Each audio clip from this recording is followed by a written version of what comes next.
Hi, this is Ask Brock. I'm Brock Yorty. This week's question comes from Randy. Brock, what is your greatest safety concern this month? May, I start thinking about severe weather. We see it on the news. We see the tornadoes that came across the, southeast and the panhandle. We look at what's going on in the mid-con and the Midwest. As I do this, Ask Brock, there's a thunderstorm that's about to roll through here. And I start thinking about our people. We think a lot about the job safety analysis and the processes and the equipment and everything we do on a job. But what about pre-job? What are the things that we can take a look at and make sure our teams are prepared for? And, that starts looking at weather, traffic, above surface obstructions, power lines, everything that we can see before we even start turning to the right, or we raise that mast and we get in there to pull a pump, those type of situations. And so let's talk about thunder and lightning and severe weather. It's our people's right to be able to seek shelter in these situations. So, we end up on job sites where, one, we got a tower up, we got a lightning rod right there. We had a young man get killed a few years ago in Louisiana from some lightning.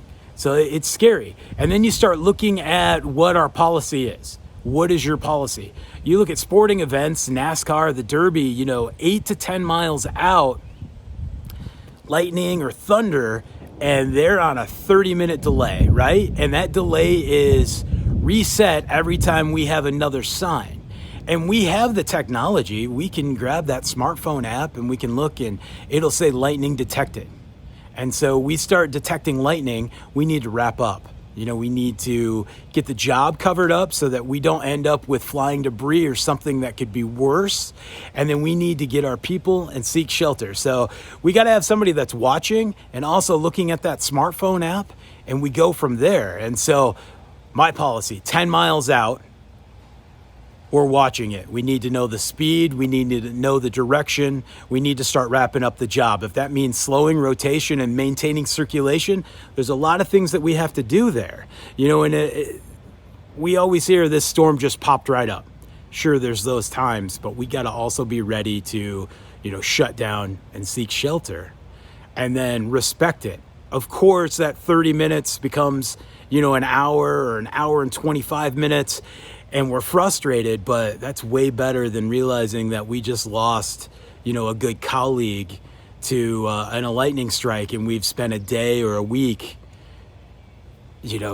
helping them get rehabilitated, or even worse, memorializing them.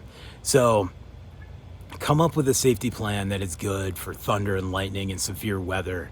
The same if we're getting a big snowstorm and ice. These are all things that we can plan for that are not part of the unknown. They're part of the known. We have that smart app. So Randy, that is my plan, is to think about thunder and lightning, severe weather, and how that's going to affect my people.